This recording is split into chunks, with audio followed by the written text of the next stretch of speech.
There comes a moment in every man's life when noise stops serving him and silence becomes necessary. A moment when you realize you've been giving too much of yourself to people who never deserved access. Too much energy to distractions that added nothing to your life. Too much effort trying to prove yourself to people who were never rooting for you. There comes a moment when the only logical decision is this: disappear, rebuild, return unrecognizable. And if you're listening right now, this is your moment. Not a next month, not when life gets easier, not when you feel ready, now. Because the version of you that exists today cannot survive the life you're trying to build. That version is temporary. That version is fragile. That version is too tied to the past, too connected to the wrong people, too distracted by meaningless habits. This is your shedding season, the season where you stop being who you were and start becoming who you were meant to be, the noise that's destroying you.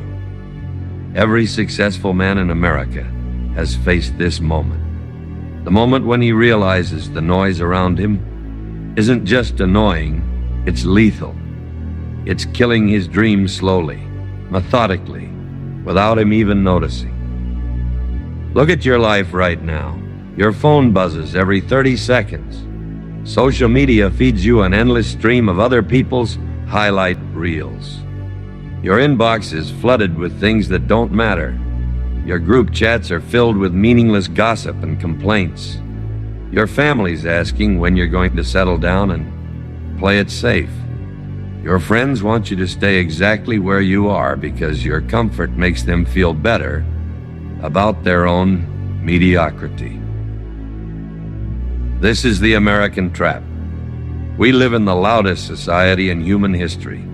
Everyone's got a podcast. Everyone's got an opinion. Everyone's an expert on how you should live your life. And while you're busy consuming all this noise, listening to all these voices, trying to please all these people, your own voice gets buried. Your own dreams get suffocated. Your own potential slowly dies. The truth is brutal but necessary. You cannot become who you're meant to be while surrounded by people who only know who you were. Why growth requires isolation. This isn't about being antisocial. This isn't about hating people. This is about understanding a fundamental law of transformation that every powerful man has discovered. Evolution happens in isolation. Think about nature. When a caterpillar transforms into a butterfly, it doesn't do it in front of a crowd. It disappears into a cocoon, alone, in the dark, completely vulnerable. And during that time, everything about it breaks down and rebuilds. That's exactly what you need. But here's what makes it harder for American men in 2025. We've been conditioned to believe isolation is failure.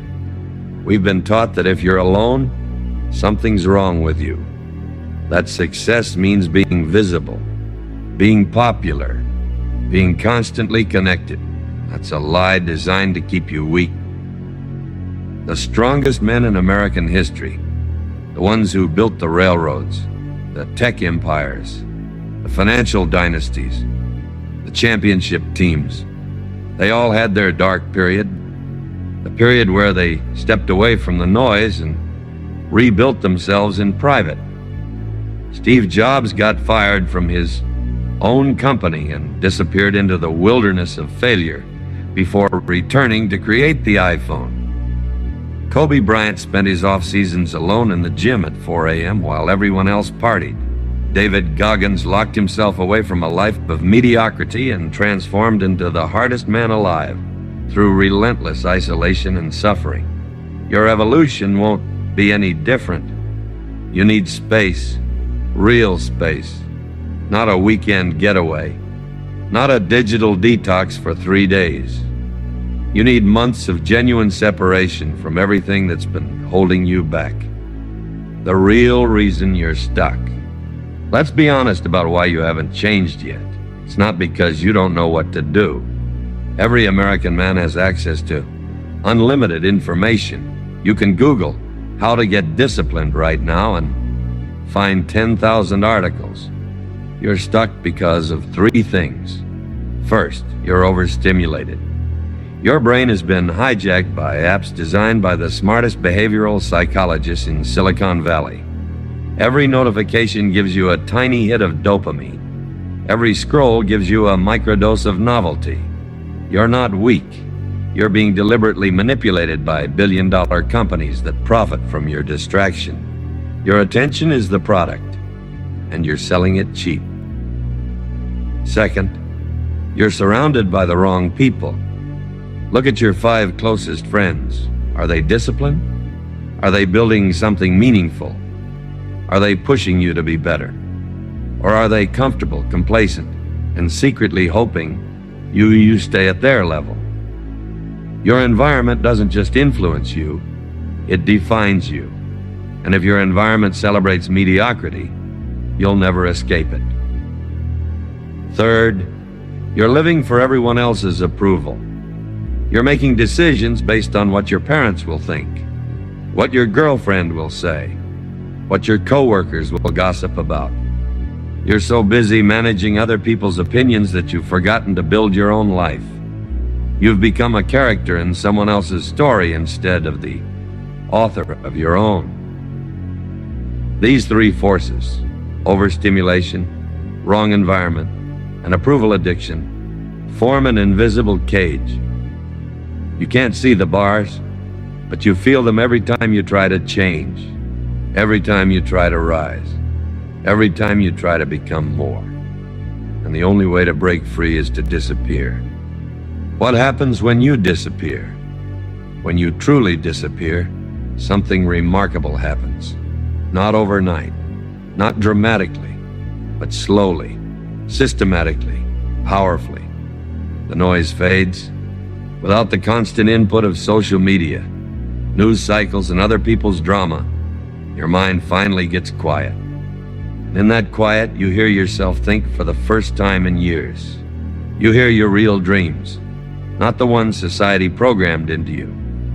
You hear your real values, not the ones you adopted to fit in. You hear your real voice, the one that's been screaming beneath the static. The patterns become visible. When you remove all the distractions, you finally see the cycles that have been destroying you. The way you sabotage yourself every time you get close to success. The way you run to comfort whenever life gets hard. The way you abandon your own standards the moment someone challenges them. These patterns were always there, but the noise kept them hidden. In silence, they become impossible to ignore. The weak connections dissolve. The people who were only in your life out of convenience, proximity, or habit, they fade away. And you realize how much energy you were wasting on relationships that added zero value. How many hours you spent with people who didn't inspire you, challenge you, or support your vision. When you disappear, you stop feeding those dead connections and they naturally die. This isn't cruel. It's necessary. The real you emerges. Beneath all the personas you've built, beneath all the masks you wear, beneath all the versions of yourself you created to please others, there's a core. A raw, unpolished, powerful version of you that's been buried for years. Disappearing gives that version space to breathe, to grow, to take over. Entering the forge. This is where most motivational content stops. They tell you to work on yourself, but never explain what that actually means. They tell you to level up, but never show you the process. They sell you the dream, but hide the nightmare. So let me tell you exactly what happens when you enter the forge, the place where you actually rebuild yourself from scratch. Week 1, the withdrawal. The first week is hell. Your brain is addicted to stimulation, and now you're cutting off the supply. No social media, no mindless scrolling, no distractions. Your mind will scream for dopamine. You'll feel anxious, restless, irritable. You'll convince yourself this is stupid and you should quit. This is normal. This is your brain detoxing from years of digital poison. Push through. Week 2. The reckoning. Once the noise clears, you face yourself. And you won't like what you see. You'll realize how much time you've wasted, how many opportunities you've missed, how far you've fallen from the man you promised yourself you'd be. This realization will crush you. Let it. This is the breaking point every powerful man has faced. The moment where you either run back to comfort or accept the truth and move forward. Week 3, the foundation. Now you start building. Not with motivation, that's gone. Not with inspiration, that's temporary. You build with discipline. Pure, unglamorous, repetitive discipline. You wake up at 5 a.m. whether you feel like it or not. You train whether you're tired or not. You work on your goals, whether you're motivated or not. You're not building a new you yet. You're building the foundation, the daily habits that will support everything else. Week 4, the resistance. Right when you start gaining momentum, resistance hits. Old friends text asking where you've been. Family members guilt trip you for being distant.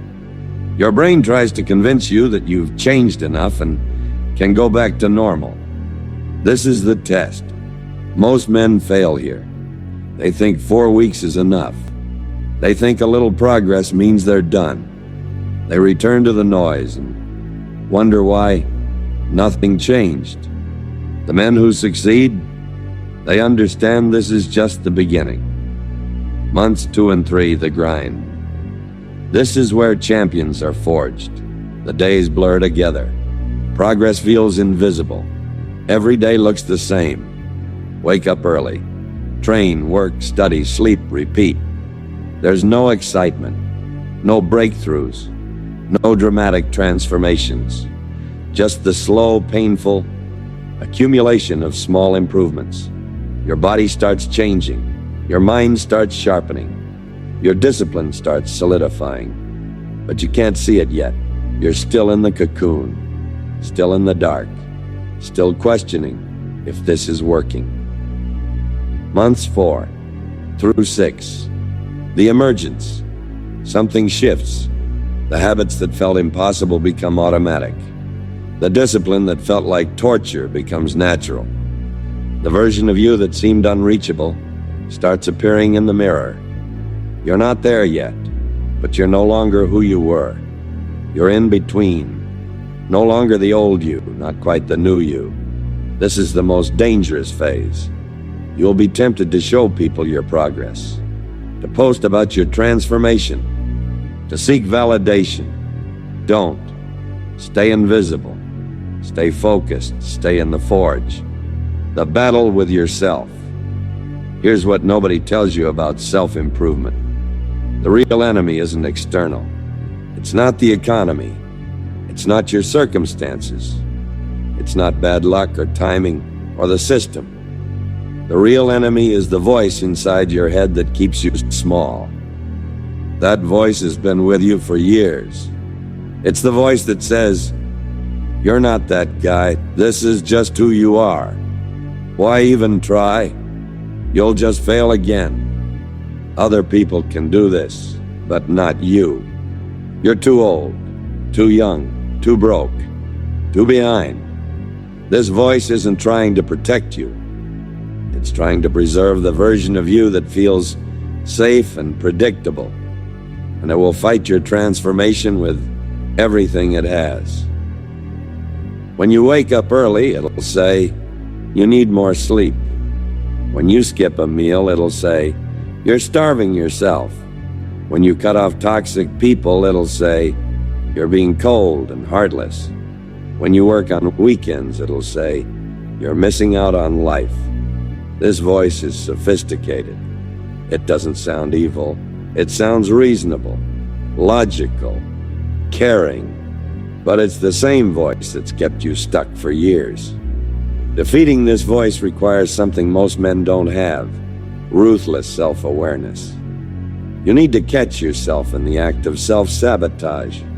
You need to recognize when you're making excuses. You need to call yourself out when you're choosing comfort over growth. You need to become your own harshest coach, your own toughest judge, your own most honest critic. This isn't about being mean to yourself. This is about refusing to lie to yourself. About holding yourself to the standard you set, not the standard that feels comfortable in the moment. And when you finally master this, when you can silence that voice and act according to your highest self instead of your weakest impulse, everything changes. Rebuilding the machine. Your body is the first thing that needs rebuilding, not because aesthetics matter most, but because physical transformation is the foundation for everything else. When you're out of shape, your mind is foggy, your confidence is low, your energy is depleted, your discipline is weak, everything is harder. But when you take control of your body, when you build real strength, real endurance, real physical capability, your entire psychology shifts. Here's what most guys get wrong. They think working out is about looking good. It's not. It's about proving to yourself that you can keep promises, that you can push through discomfort, that you can delay gratification, that you can do hard things repeatedly without anyone watching or caring. Every rep you complete when you don't want to is a vote for the new identity. Every early morning you show up is proof that you're no longer the man who hits snooze. Every meal you choose based on your goals instead of your cravings is evidence that you're in control. The gym becomes your laboratory, the place where you test your discipline daily, the place where you can measure progress objectively, the place where excuses die and results speak. And as your body transforms, something powerful happens. You start believing in your own capability. Because if you can transform your body, something everyone said was impossible, then what else can you do? Cutting the dead weight. Now we need to talk about the hardest part, the people. You cannot become unrecognizable while surrounded by people who want you to stay recognizable. Look at your life right now. How many people in your circle are actually supporting your growth? Not with words. Words are cheap. With actions. With their own example. With genuine encouragement when you make hard choices.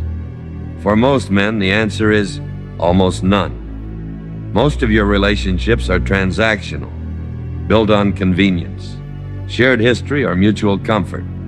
And the moment you start changing, those relationships become toxic. Your drinking buddies don't want you to quit alcohol because it makes them feel bad about their own habits. Your lazy friends don't want you to be disciplined because it highlights their lack of discipline. Your family doesn't want you to take risks because your safety makes them feel secure. Here's the truth that'll hurt. Some people in your life have a vested interest in keeping you exactly where you are. They don't want you to fail, but they don't want you to succeed either. They want you comfortable, accessible, and predictable. Because your transformation forces them to confront their own stagnation. So you have to make a choice. Keep them comfortable or build your future. You can't do both. Cutting people off feels brutal at first. You'll feel guilty, selfish, cold. They'll confirm these feelings by calling you exactly those things. They'll say you've changed, and they'll say it like it's an insult. Let them. Every accusation is proof that you're growing beyond the version of yourself they needed you to be. Every "you've changed" is confirmation that you're on the right path. And here's what you'll discover. The people worth keeping in your life will respect your boundaries. They'll understand your season of growth. They'll support you from a distance without demanding constant access to your time and energy. The rest, they were never really your people anyway. The loneliness is the lesson. Let's address the elephant in the room. This journey is lonely, brutally, devastatingly lonely. You'll spend nights alone while everyone else is out having fun. You'll miss parties, trips, gatherings, celebrations. You'll watch your old friends living their lives on social media while you're grinding in silence. You'll question if you're making the right choice. You'll wonder if isolation is worth it. And here's what I need you to understand. The loneliness is the entire point. Greatness has always been lonely. Every single man who achieved something extraordinary in business, sports, art, leadership, innovation, walked through a desert of isolation first. Why? Because loneliness forces you to become self-sufficient. It teaches you that your validation must come from within. It shows you that your worth isn't determined by how many people like you or how many friends you have. It proves that you can stand alone without crumbling. Loneliness is the fire that burns away your need for external approval. And once that need is gone, you become unstoppable. Think about it. Right now, how many of your decisions are influenced by what others will think? How many goals have you abandoned because someone doubted you? How many dreams have you buried because they seemed unrealistic to people who never had your vision? Loneliness kills that weakness.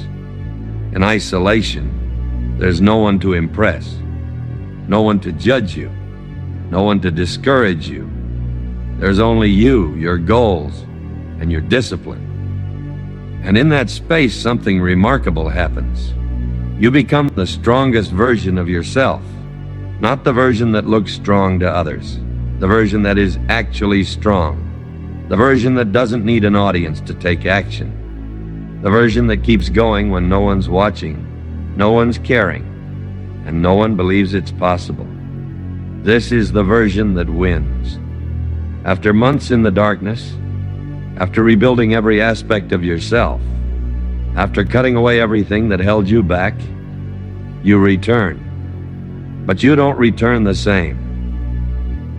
You walk differently.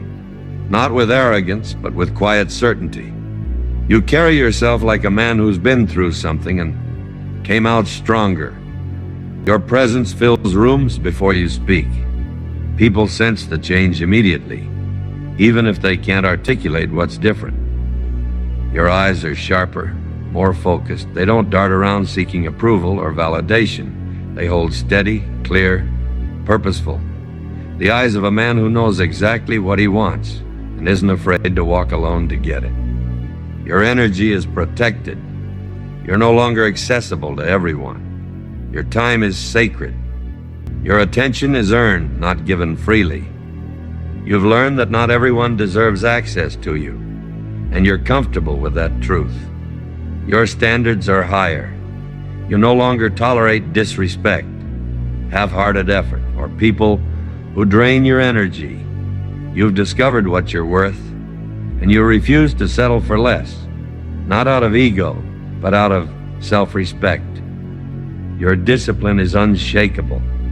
You've proven to yourself that you can keep promises, that you can do hard things, that you can maintain standards even when no one's watching. Your word means something now, especially to yourself. Your confidence is different.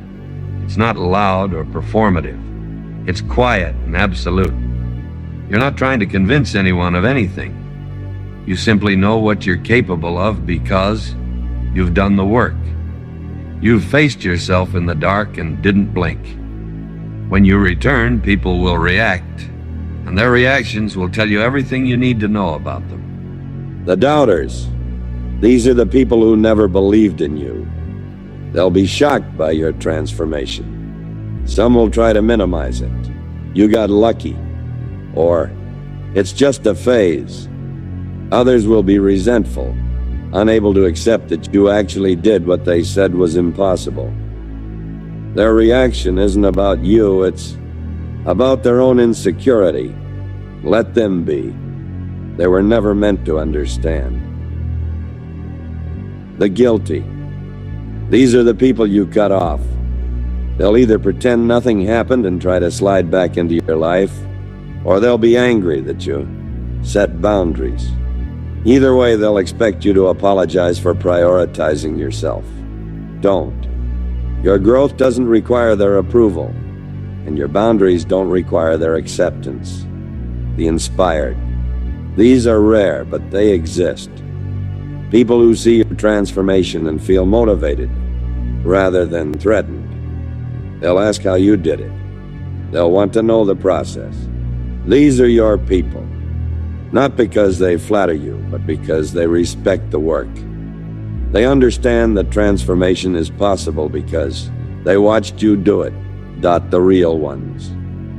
These are the people who supported you, even when you disappeared. They understood your need for space. They respected your boundaries. They believed in you even when they couldn't see what you were building. These people earned their place in your new life. Keep them close. The new standard. Here's what changes when you become unrecognizable. You can't go back.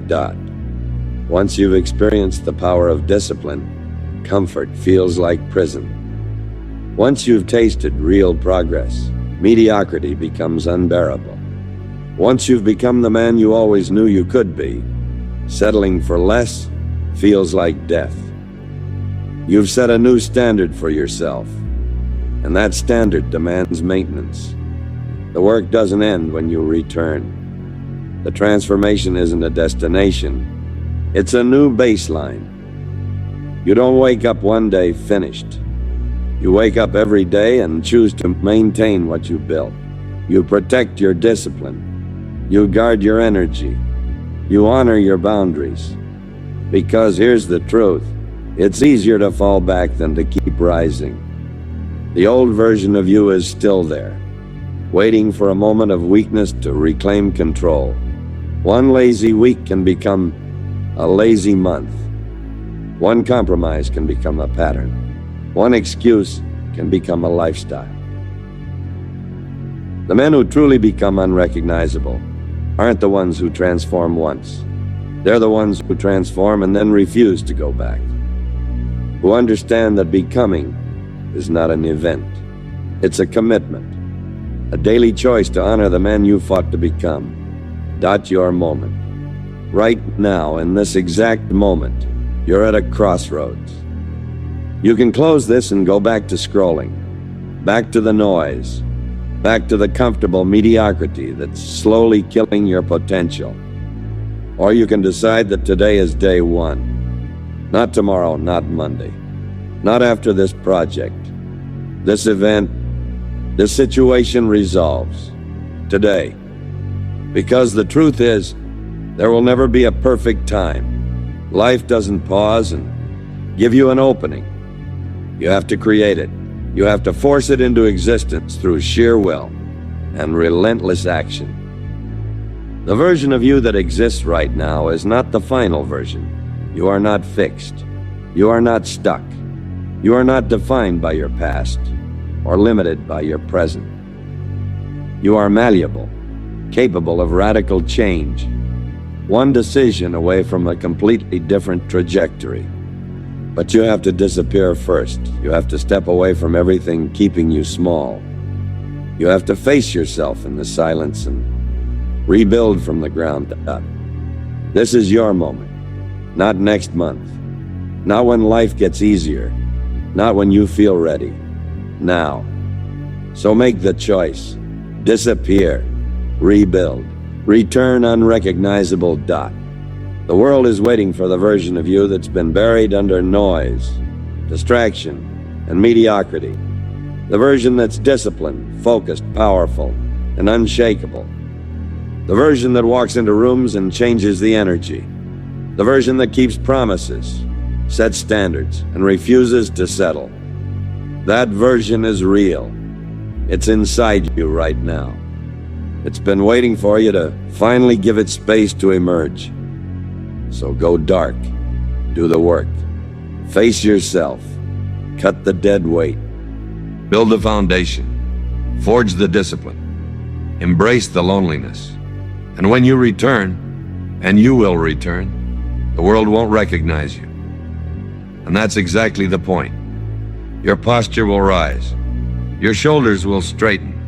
Not out of arrogance, but out of alignment. A body finally matching a mind that refuses to bow to mediocrity anymore.